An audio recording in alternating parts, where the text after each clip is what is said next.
Bien, aquí estamos 28 compañeros, y bueno, pues estaba por aquí la opinión que nos iba a dar su compañera Aleida. Aleida, por favor. Sí, bueno, antes no puedo prender mi cámara porque se traba mucho y no escucho bien lo que ustedes dicen. No Ok, sé si me adelante. escuchen bien. Sí, fuerte y claro, adelante. Sobre lo que dijo mi compañera Miriam, me recordó cuando yo también estaba en la prepa, yo no hice servicio, pero nunca me enteré que había ni psicóloga, ni nutrióloga, ni orientadora, o sea, nada. Y todo eso lo tenía mi escuela. Mi mejor amiga y yo nos enteramos hasta que ya íbamos a salir. Entonces, tal vez es porque no tengan como, o sea, como que no comparta la escuela mucho eso o no haga mucho énfasis en esas situaciones. A lo mejor por eso pues no tiene tanto impacto, pero en la situación de Miriam pues tal vez sí era porque no los canalizaban, pero en mi situación era de que no se tenía el conocimiento de que existían esas cosas. Y hasta que nos hicieron lo del test vocacional y todo eso, ahí en ese momento pues ya íbamos a salir. Entonces ahí fue cuando nos dimos cuenta casi la mayoría de mi salón, no sé si de los demás grupos, que había nutriólogo y que, o sea, un buen de servicios que pues nadie sabía.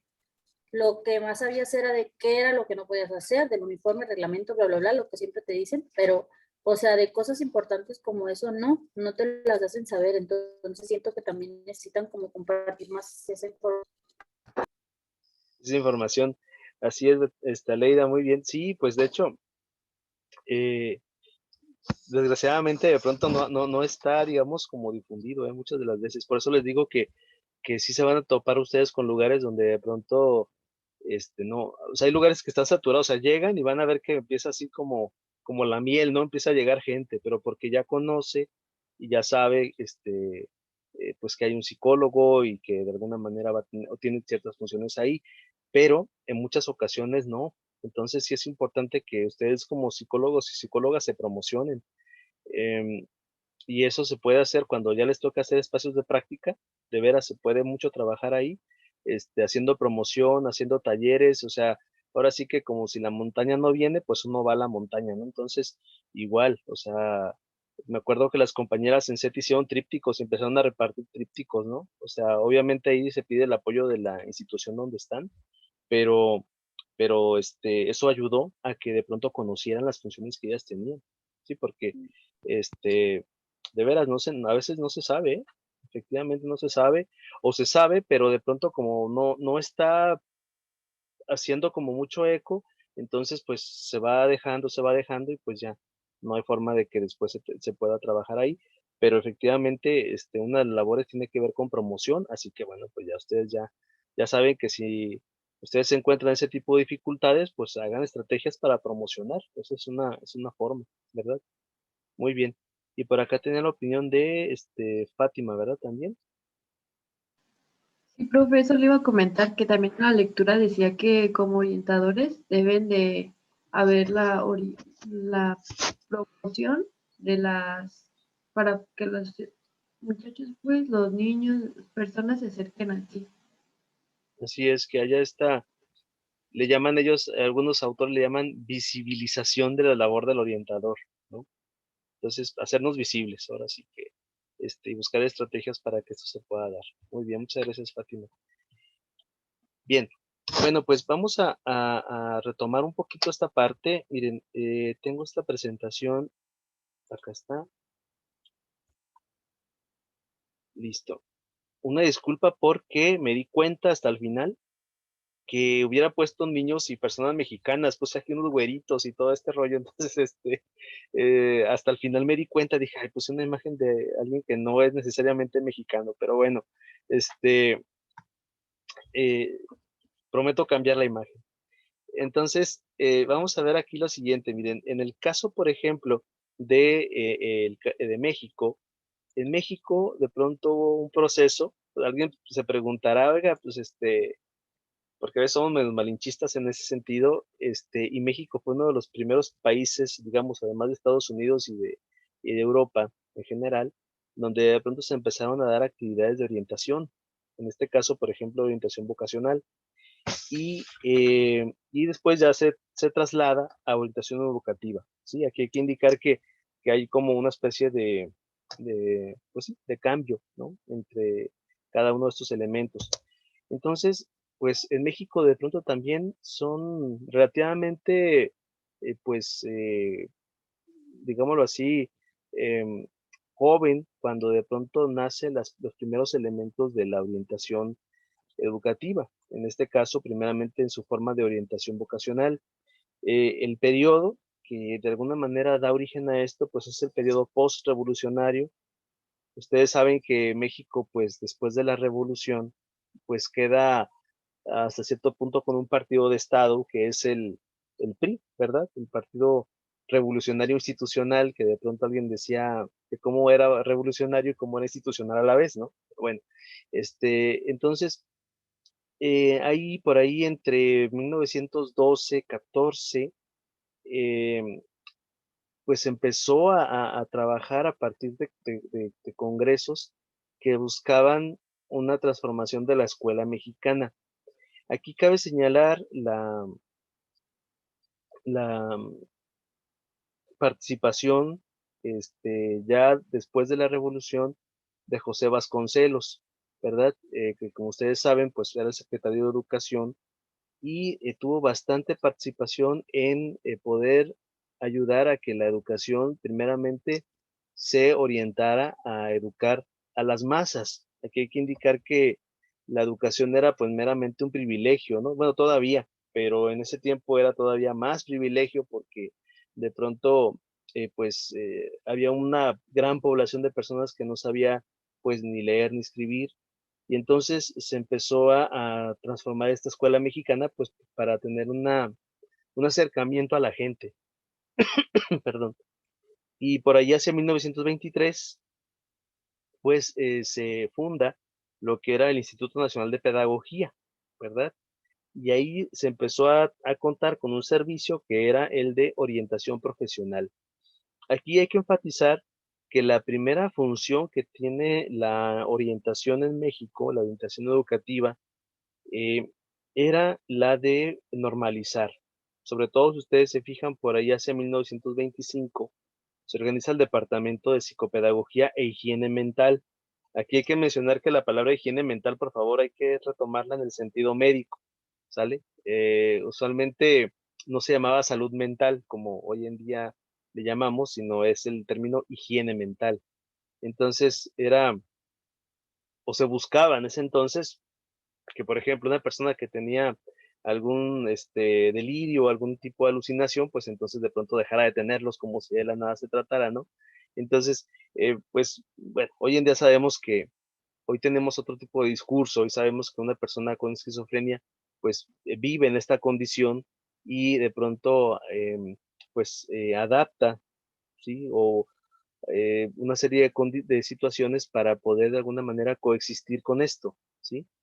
Pero que no se le va a quitar la esquizofrenia, vaya, ¿sí me explico? O sea, que no es como un, digamos, este tipo de higiene mental veía a los problemas como algo que se tenía que quitar, como un tumor, ¿no? Que se tenía que extirpar. Entonces, pues, hoy en día sabemos que tiene una función, eh, digamos, cualquier entidad psicopatológica, pues, de pronto tiene, pues, una parte en el sujeto. La idea es de que la incorpore, ¿verdad? Y que conviva con eso. Bueno, pero en ese tiempo no, en ese tiempo se buscaba normalizar. Entonces, ¿qué implicaba? Que si un niño tenía problemas, algún tipo de retraso, y sobre todo eran niños que tenían retraso, salud, entonces, pues se les buscaba normalizar, ¿sí estamos? O sea, que ellos quedaran, digamos, a la par de los otros niños. Por eso ustedes van a ver que había un discurso muy fuerte, sobre todo los niños que reprobaban, ¿sí? Hoy en día ustedes van a ver que, pues, prácticamente no hay una reprobación como tal, pero, sobre todo a niveles iniciales. Pero, por ejemplo, aquí era la idea de que estos niños que no pasaban el examen, que no podían aprender, entonces, ¿cómo se les podía normalizar?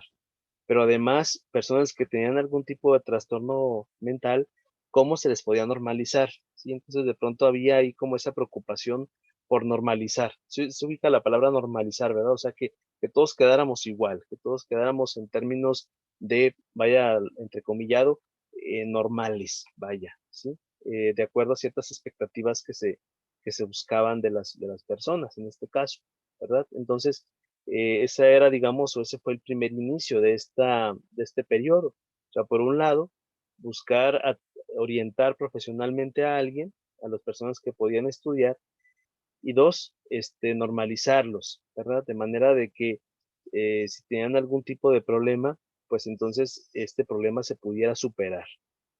Esta se le llamó así, función normalizadora.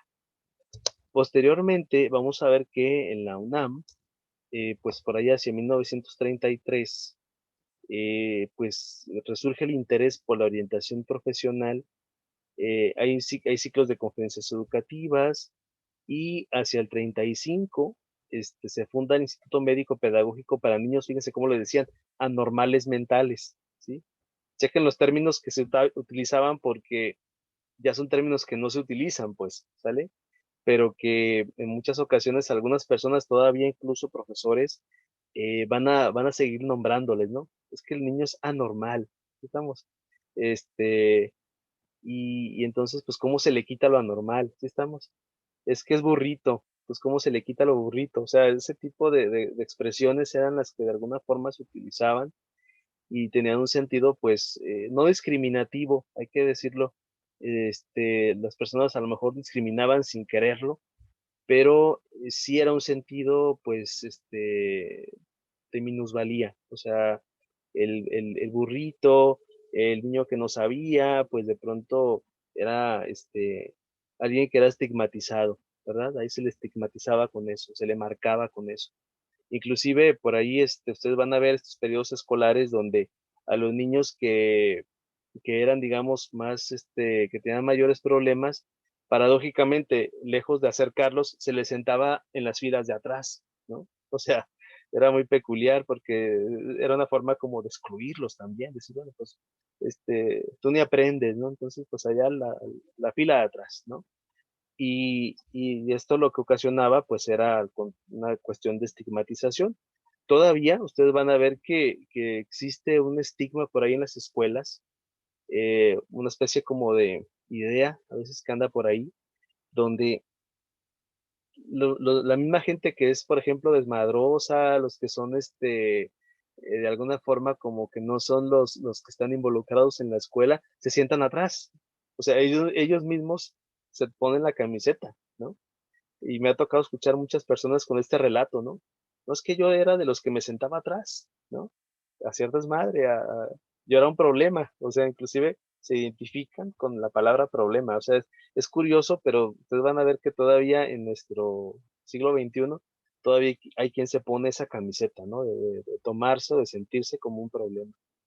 Entonces, bueno, pues por ahí ya hacia el 44, ¿verdad? En la UNAM se retoma esta cuestión de la orientación profesional y ya hacia el 52, estamos hablando de medio siglo XX, pues se designa ya la Consejería de Orientación en el nivel medio y se organizan actividades de orientación secundaria, teniendo objetivos descubrir, aquí está la palabra clave, y orientar em,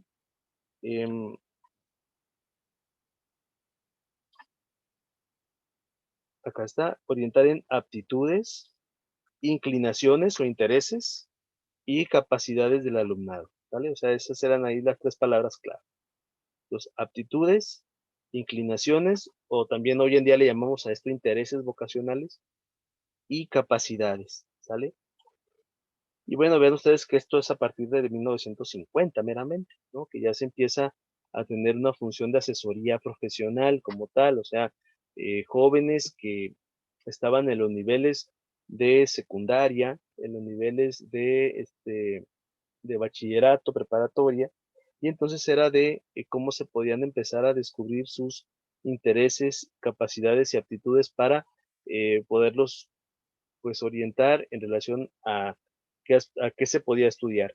Aquí es importante señalar, miren, en esta época, en el 52, no era la orientación como la conocemos hoy en día, que de pronto era de que, pues es que tú puedes estudiar química, puedes estudiar ingeniería, ¿no? Sino que la orientación muchas veces era en el sentido de saber y determinar si una persona podía estudiar a bachillerato, ¿sí? O sea, mucho de lo que se hacía era a nivel secundaria, se determinaban algunos perfiles de aptitudes y intereses vocacionales, pero a lo más que se llegaba era a poderle decir al muchacho que podía continuar estudiando, pero las condiciones para estudiar realmente eran limitadas, o sea, a nivel superior, pues prácticamente llegaba a pocas personas. Entonces, usualmente el nivel al que se podría luego llegar era el nivel de bachillerato y era ya un nivel alto para la época, nivel secundaria, inclusive por ahí algunas personas que si ustedes tienen algún abuelito o abuelita que haya sido profesor, van a ver que antes, por ahí en esta época, muchos jóvenes de la secundaria se iban directamente a dar clases. O sea, entonces eran chicos de 16, 17 años, 18 años dando clases, literal. Y era pues porque se necesitaban maestros y se necesitaba que se pudiera enseñar a leer y a escribir a mucha de la población. Entonces, realmente era pues que de la secundaria se pasaban a la normal y de la normal ahora ya empezaban a dar clases algunos. Todavía ustedes van a ver que existe un programa similar con alumnos de nivel superior que dan clases a personas que están en comunidades apartadas y este programa se llama CONAFE, ¿verdad? Y eso es un programa donde de pronto yo quería estudiar y de bachillerato me jalaban para dar clases de educación inicial en escuelas apartadas y a su vez me daban una beca. O sea, era como una forma de trueque, vaya. Y bueno, pues vean ustedes que acá la función era una función de asesoría, pero en este caso profesional, por ahí hacia mediados del siglo XX. Después, ya a nivel privado, de 54, pues ya se propone la fundación de un centro de orientación, específicamente la iberoamericana. De hecho, la iberoamericana siempre ha sido como pionera en muchas cosas, ¿verdad? De hecho, fueron los primeros que tuvieron la carrera de psicología. em, y también fue una de las primeras universidades que tuvo también su centro de orientación. Y de ahí, pues bueno, no me detengo mucho leyéndolo, pues más que nada es como la parte histórica de se crea un departamento de orientación en la Escuela Nacional Preparatoria, hacia el 56, perdón, y del 50 al 57, pues de pronto ya empiezan a existir las primeras asambleas de orientadores, ¿verdad? Vean ustedes aquí, me interesa que chequen ustedes los términos de cómo utilizaban ya y cómo han estado cambiando los términos. Por ejemplo, acá era el servicio de psicopedagogía y el Departamento de Orientación Vocacional, en este caso de la UNAM. Aquí se conserva el término vocacional. El servicio de orientación escolar, vean que aquí ya le cambiaron la palabra escolar, y y profesional de la Dirección General de Secundarias Tecnológicas, Industriales y Comerciales, y los departamentos psicopedagógicos ya en las universidades de Guadalajara, por ahí en Monterrey empiezan ya a tener esto, y en Guanajuato, ¿verdad? La Universidad de Guanajuato también fue alguna de las que empezaron por ahí hacia 1950 a tener sus primeros departamentos, en este caso psicopedagógico, ¿verdad? Aquí hay que indicar cómo se le llamaba. O sea, no era orientación, era un psicopedagógico. Usualmente aquí había maestros con formación de psicólogos, ¿sí? Aquí hay que indicar que no había psicólogos, ¿vale? O sea, eran profes, o sea, eran normalistas y ellos de pronto empezaron a tener funciones de, de psicología educativa. Los psicólogos empezaron a llegar después, porque para estas fechas las escuelas de psicología pues prácticamente estaban casi iniciando en México, o sea, estaríamos hablando de las primeras generaciones de psicólogos, entonces realmente quienes hacían esta labor pues eran profesores, eran maestros normalistas que empezaban a tener pues algún elemento formativo en el área de la psicología, ¿verdad? Y psicología educativa. De hecho, todavía en la normal superior, si ustedes checan el plan de estudios de la Escuela Normal Superior, van a ver ahí una carrera, una orientación que le llaman este, es profesor psicólogo educativo, ¿sí? Entonces, vaya, por ahí si alguien estudia la normal, pues en la normal superior, de pronto se va a encontrar con este tipo de formación, ¿verdad? Porque saben que aquí, pues, en Jalisco al menos hay 3 normales, ¿no? Está la normal para profesores, está la normal superior, que es la que está acá por la Tucson, y está la normal para educadoras. Entonces, en el caso, por ejemplo, de la normal superior, pues hay una orientación todavía por ahí en psicología educativa, ¿verdad? Entonces, bueno, los psicólogos llegamos después, ¿no? Ya hacia los 70s, 80s, ahí ya empiezan a meterse los psicólogos. Se organiza el primer congreso de orientadores, vean dónde, en Acapulco, y bueno, em, en el IPN también, y se empezó a trabajar ya el fortalecimiento de los sistemas de orientación educativa. Y aquí se empezó a crear esto, fíjense, había asignaturas ya de nivel medio básico, o sea, secundaria, de nivel medio superior, prepas y bachillerato.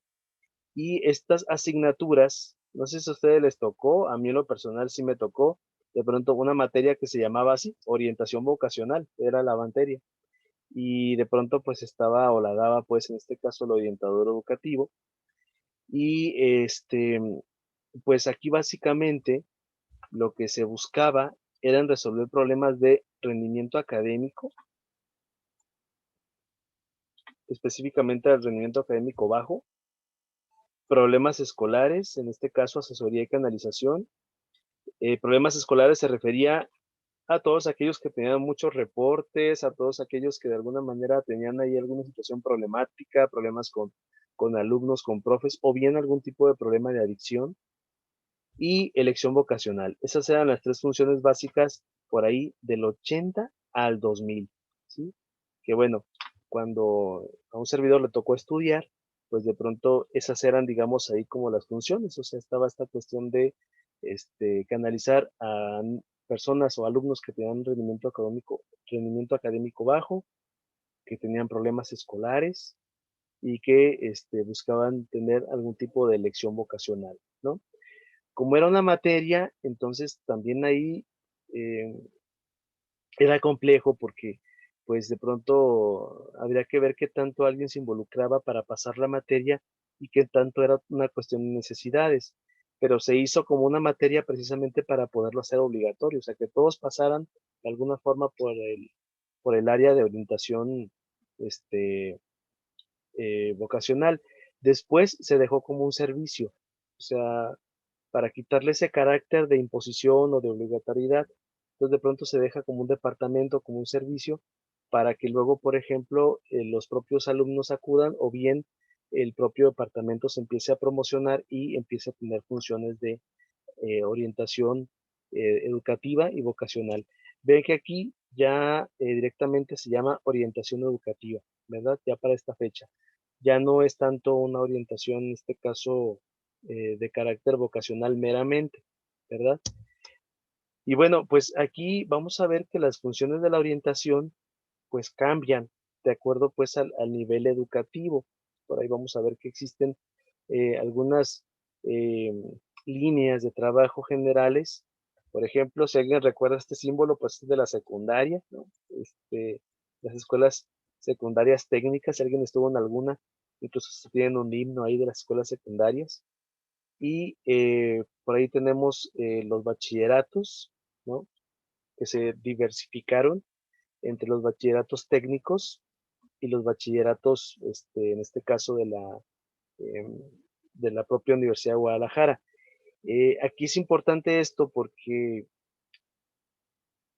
cuando México entra a los primeros tratados comerciales, sobre todo en la época de los 91, 92, em, una recomendación que le hacen a México, la Organización de Cooperación y Desarrollo Económico, la OCDE, es que para que México siga estando aquí, estando en participación con ello, debe fortalecer su educación, pero ojo, no a niveles superiores, sino que debe fortalecer su educación a niveles, sobre todo técnicos o tecnológicos.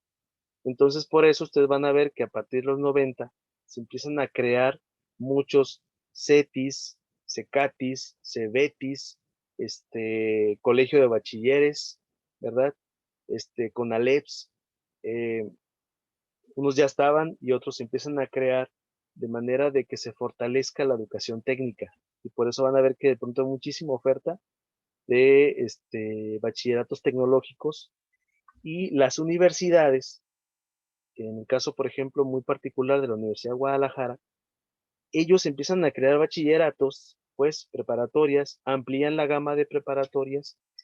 Eh, cuando yo estudiaba, de pronto, pues la preparatoria, digamos, como llegaba hasta la prepa de Tonalá y era la prepa ya, era como la colita, dijéramos, ¿no?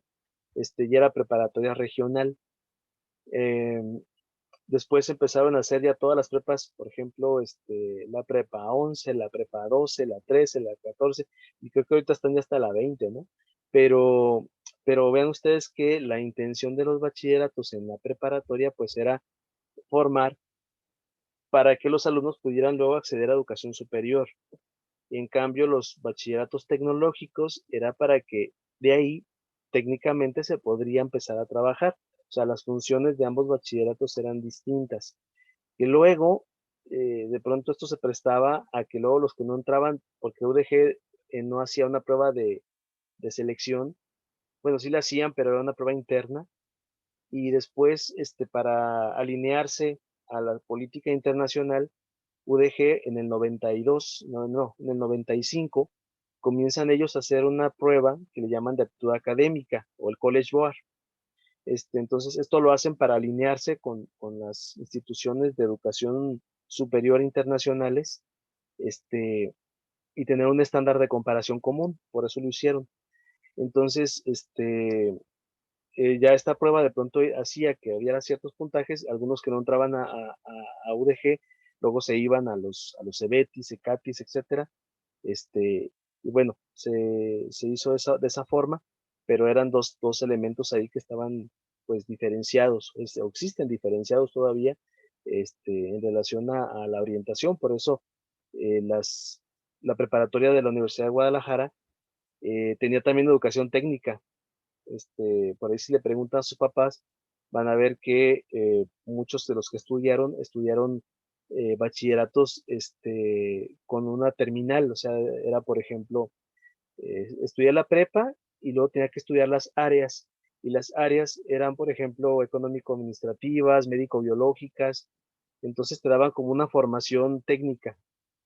Y hacia los 90s, 95, 96, empezaron a quitar esto para ya dejar ahora lo que llamábamos bachillerato general y luego bachillerato general por competencias, que me imagino fue el que les tocó a ustedes estudiar, pero que originalmente no ofrecía una orientación como tal, pues una orientación tecnológica, ¿verdad? Sino que meramente estaba más orientado a formar para que luego se pudiera pasar a un nivel superior.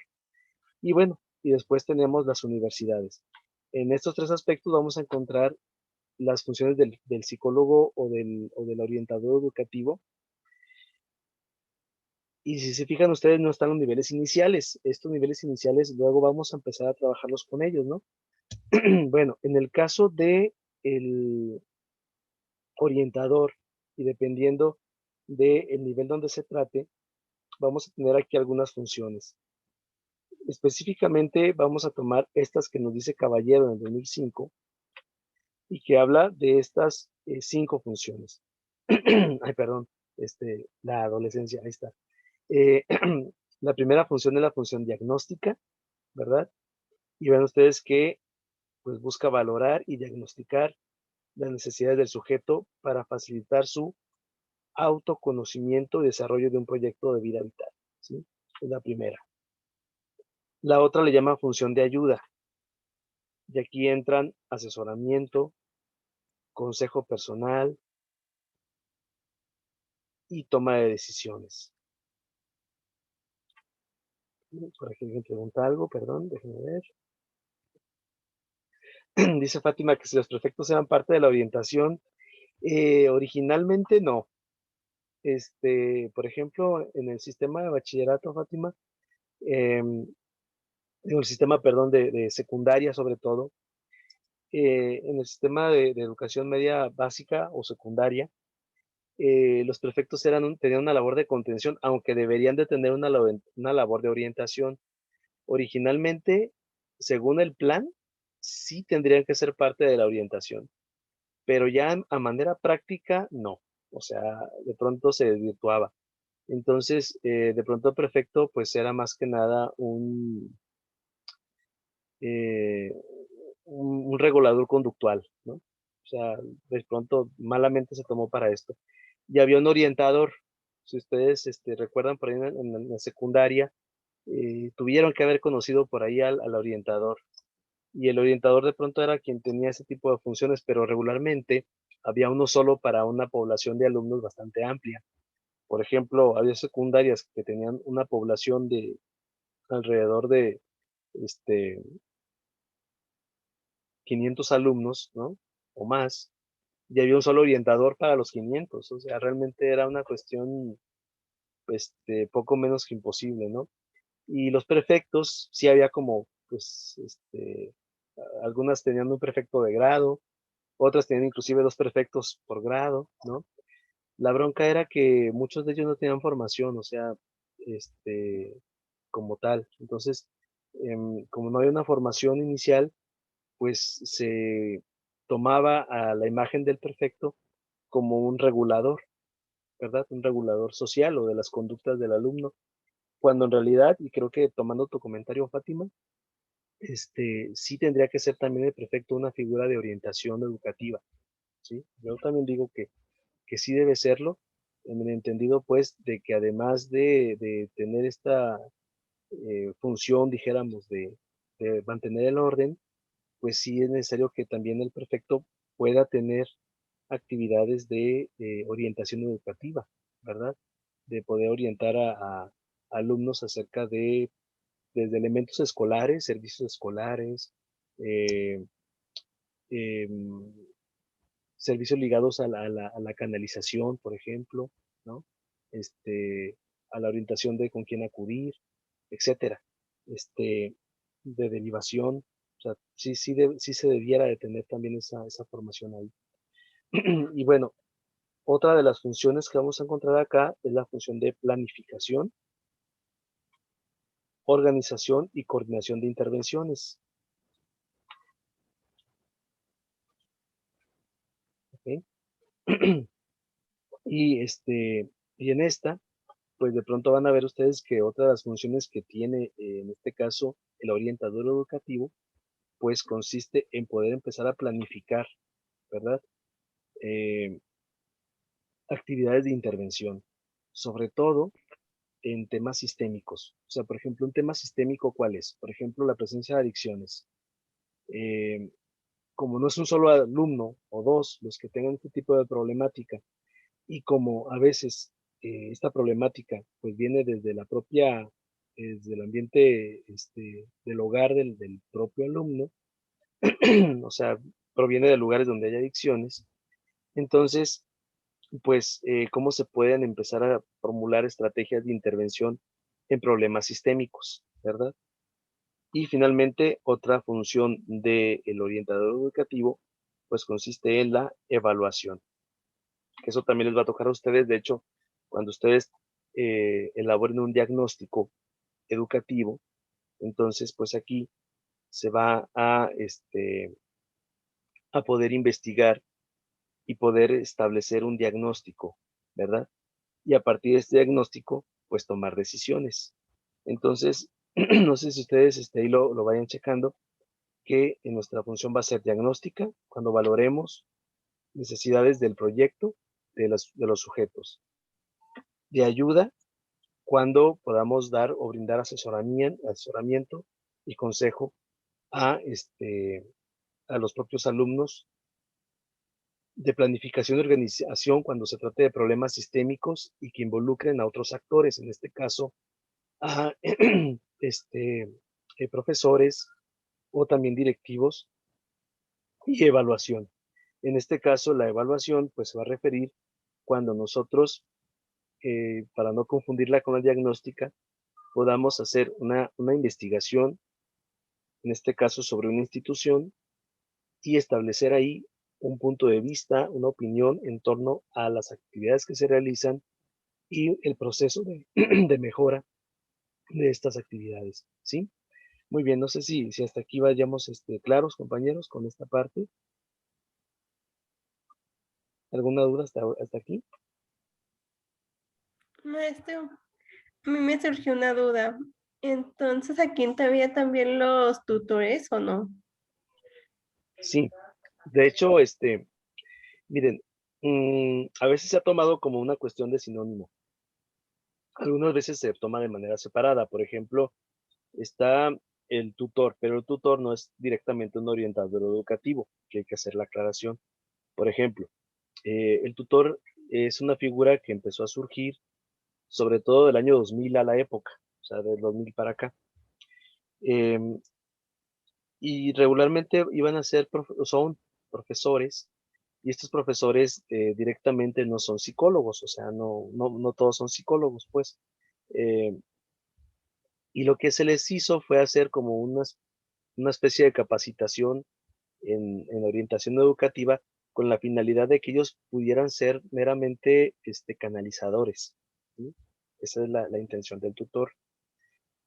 Y el orientador tiene funciones más amplias. En este caso, el orientador, pues sí tiene posibilidades, por ejemplo, de intervención psicoeducativa, de coordinar programas, de hacer planes, de poder establecer proyectos, ¿sí? Cosa que el tutor directamente no va a hacer. Sí, sí, no sé si se me explica en esta diferencia. Sí, gracias. Sí, gracias a ti, Jenny. Y bueno, y se incluyen, pero no es lo mismo, o sea, así estamos, o sea, podemos tener un departamento de orientación y el departamento de orientación tiene, digámoslo así, a su cargo los tutores, o en algunos lugares, por ejemplo, aquí en la universidad, está bajo una figura al revés, o sea, es una conexión de tutorías y de tutorías viene la parte de orientación, pero es, digamos, dos figuras que trabajan para lo mismo, digamos, pero son distintas en las funciones, ¿sí? Ok, y bueno, entonces vamos a ver si nos quedan claras esas cuatro funciones, o sea, diagnóstica, ayuda, planificación y evaluación.